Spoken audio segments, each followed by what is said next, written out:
Hey y'all, little old black eagle here. Down here watching these guys surf. Kind of crazy.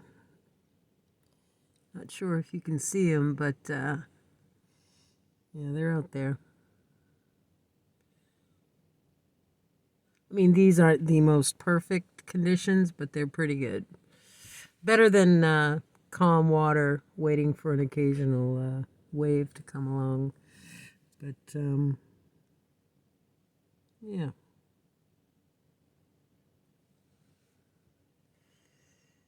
Yep.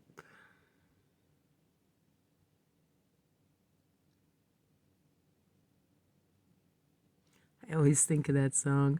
Wipe out. Anyway, yep. Yeah, it's gonna be one of those days. I was actually gonna be heading up to a fair, walk around the fair. I usually go to look for like really good silver smithing type tents that they have, and I've actually bought some pretty cool stuff. Actually, bought this little. Not sure if you can see it. I don't think you can. Sorry about that. Oh, where is it? Oh well. Yeah, this gem right here. It's yeah, one of my favorite jewelers, and he usually sets up there. But I mean, that's probably, I don't know.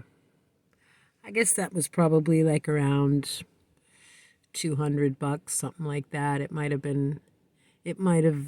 started at 275 or something like that. But anyway, I mean, he does beautiful, beautiful work. And I've had that bracelet, gosh, at least 30 years maybe. So I've never had to have it repaired. Um, yeah, it shines up nice. And recently I've been, let me see if you can see it. Not sure if you can. But yeah, these bracelets right here are done by another artist who works with leather and silver. And the name of her company is Willy Nilly. And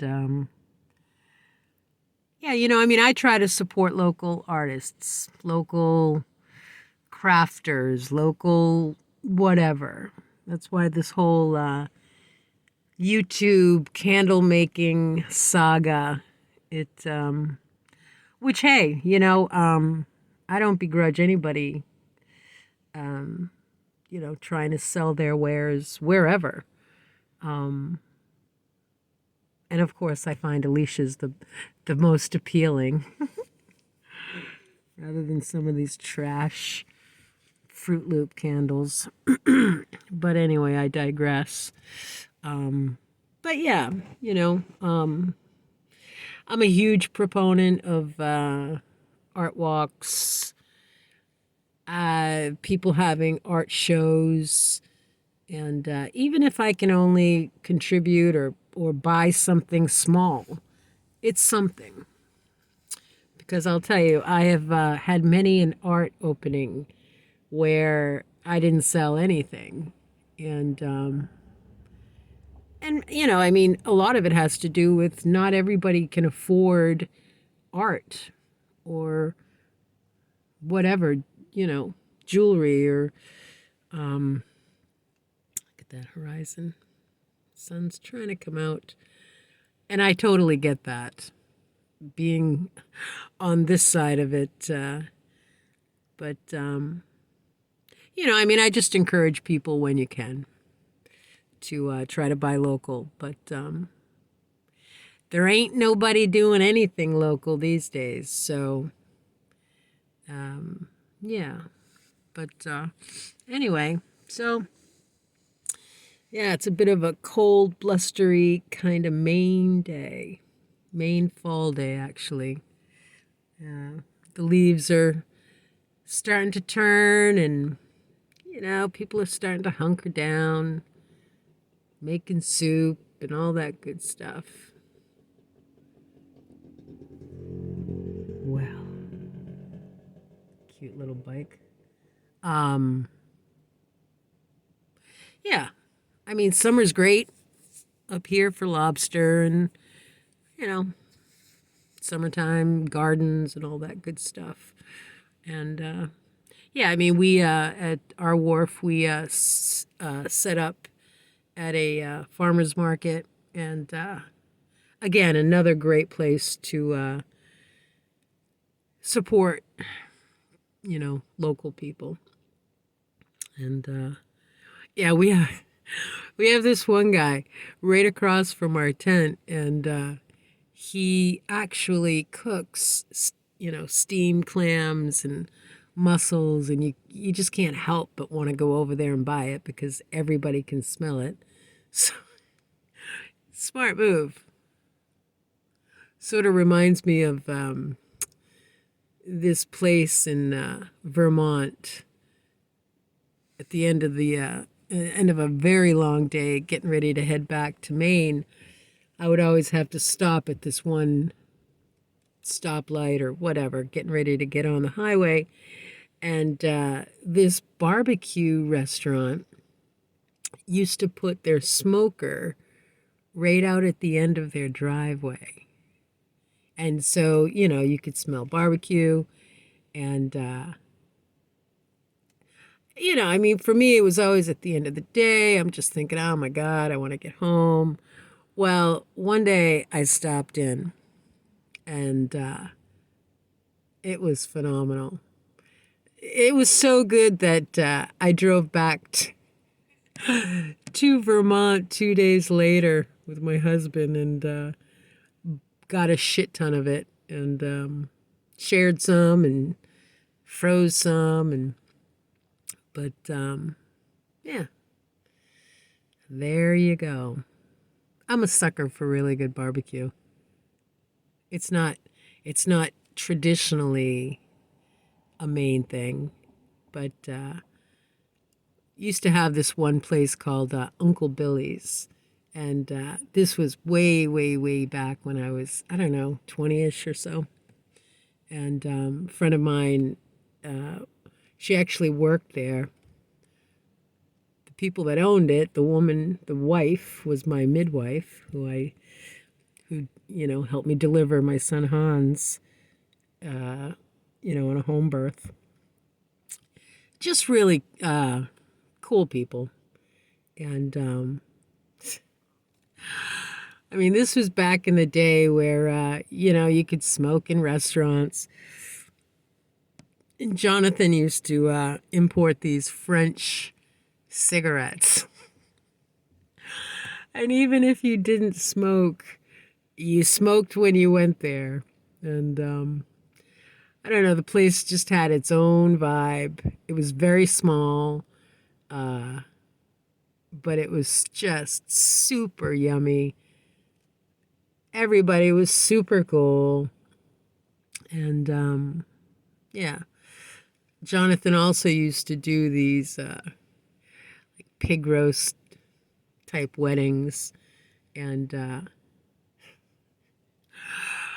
he did one time for a friend of ours. And unfortunately, it took all fucking day for this pig to roast. I don't know why they didn't start it earlier, but, it could have been that they were, part of the wedding party. Anyway, by the time the pig was roasted, we were toasted. And, fortunately, we were all near hotels and bed and breakfast type places. So, but, oh my goodness. Yeah. I mean, as an alcoholic, you're not supposed to go back in time and sort of glamorize some of your drinking escapades because, I'm sure an outside observer might think it was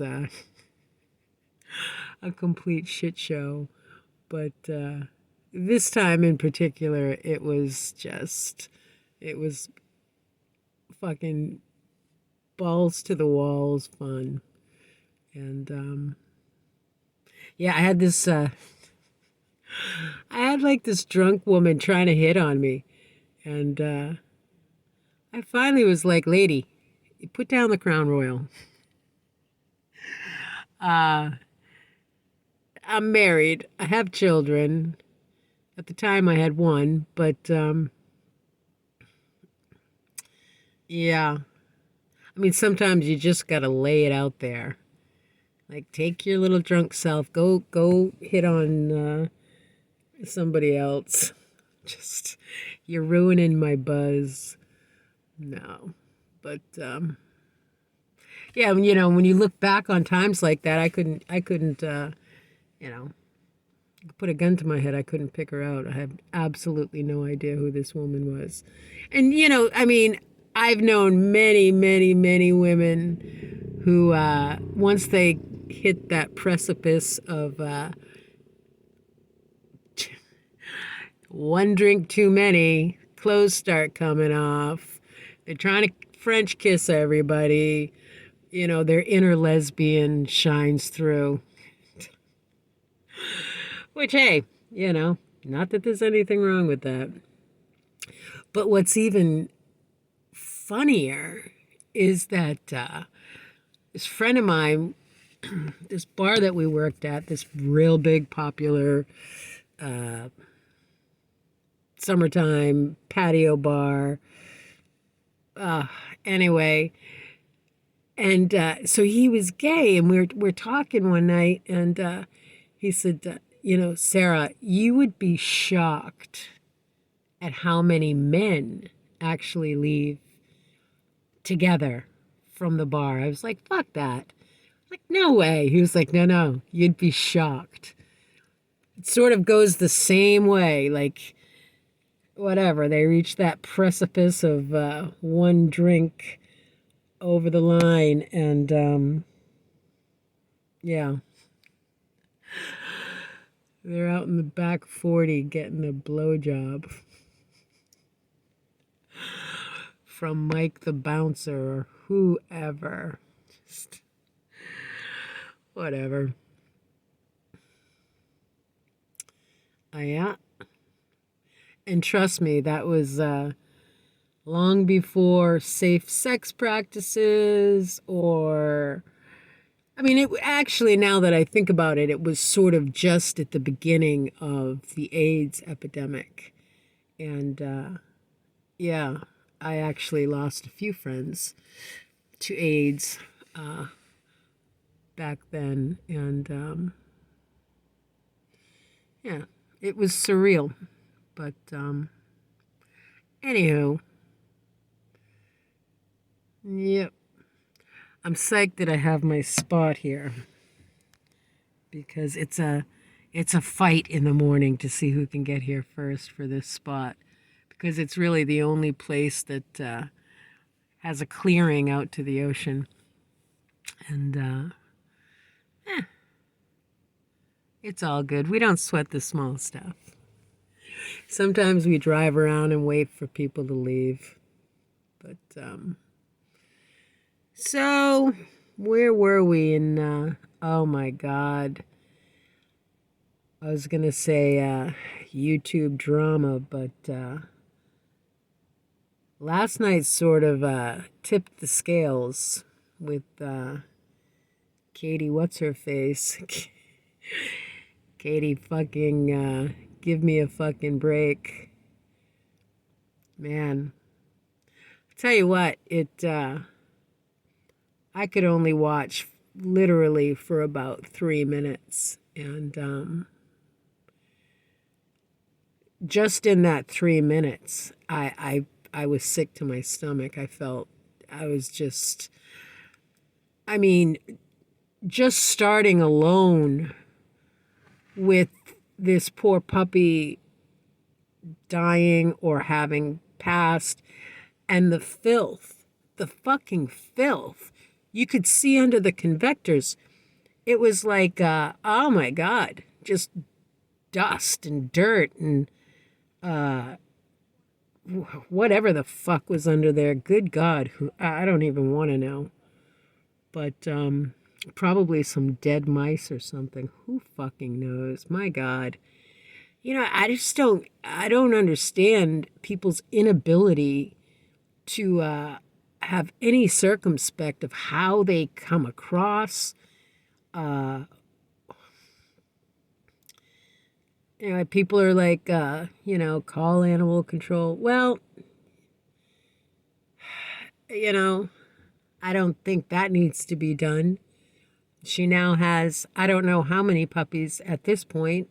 Hopefully, none of them perished after that. Um,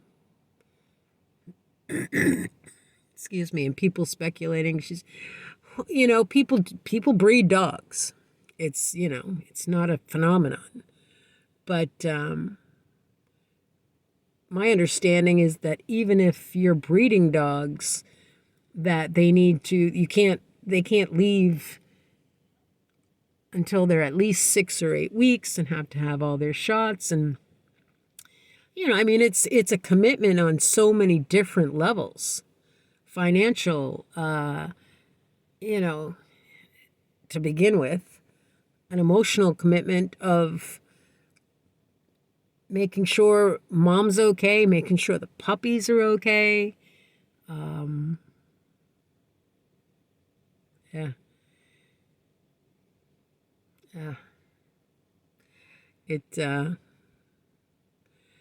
I just had to turn it off. Yeah.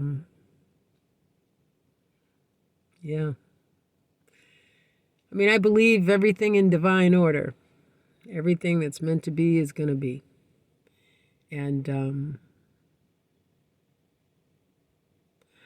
yeah, I don't. I just can't even imagine not. I can't even imagine but why somebody would film that. It would be one thing if you're doing some sort of documentary or vlogging type thing in a community where, I don't know, people are dog lovers or, whatever.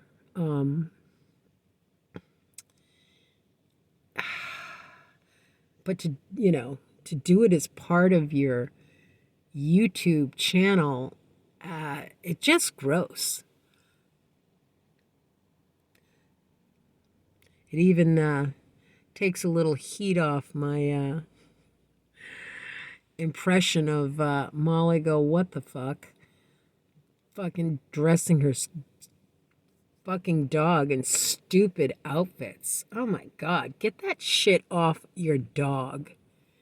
Oh, she loves it. She didn't fucking love it. Dogs aren't meant to have fucking leather and lace on. That's your department, darling. Go buy her some puppy Manola Blahniks. Like a real weirdo. God. You take that dog out for a walk there, Go Lightly. Stop stuffing your gob. Jesus Christ. What? Again, I just can't. Not only does she eat with her mouth open, she's dropping food, she's picking it off her boobs, and she's a glutton. It's the only word I can think of when it comes to her. She just wants more of everything. More attention, more views, whatever. That whole, her dogging and trashing Ashley Banfield. What the fuck? Well, she gets fired. How do you fucking know? What are you, super sleuth now? Why don't you stick to doing what you do best, and that's making an ass of yourself? Don't you worry about Ashley Banfield. You just didn't like the fact that she called you out, as an obnoxious, loudmouth train wreck having to insert herself into something that's just, beyond imaginable for a family. And there you are. Fucking, you don't even need a bullhorn. I'm sure these people were just thrilled as fuck the day you pulled out of town. And then you got to hear the whole I missed my flight. And get your shit together. Darling, you're a hot mess. And I'm going to say it straight up. You're an alcoholic and you're a drug addict. And you show it each and every time you're on camera. I said it. I don't know, like I said, do you not have any friends? Do you not have anybody in your life that says, you know, you might want to pull in the reins a little bit? You're making an absolute ass of yourself. You know, for the few people that glob onto your train wreck, if that's what you need to fill your ego, good luck with that.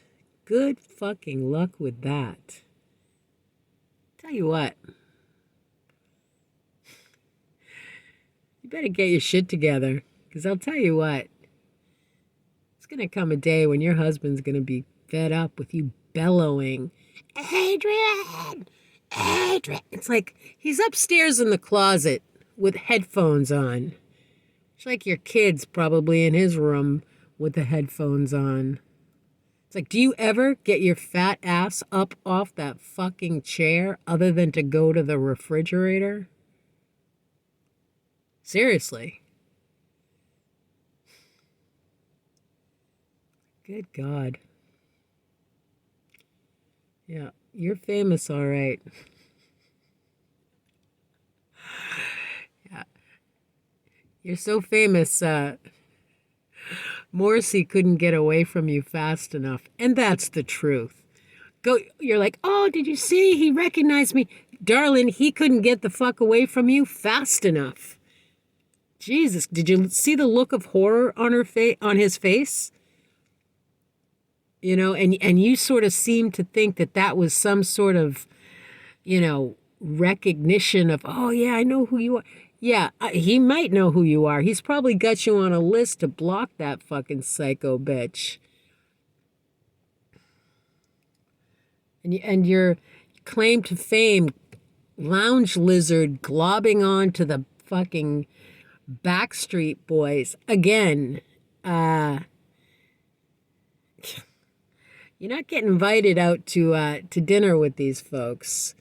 You know, you might be in the VIP lounge of Hotel 6 or wherever you think that, yeah, signing 8 by 10 photos of yourself from 15 years ago. Why don't you take a photo now? Try to sell that one, you weirdo. But clearly I've digressed. You just bug me, lady. You bug me. But, hey, who's little old black eagle? I'll tell you who I'm not. I'm not you. Thank fucking God.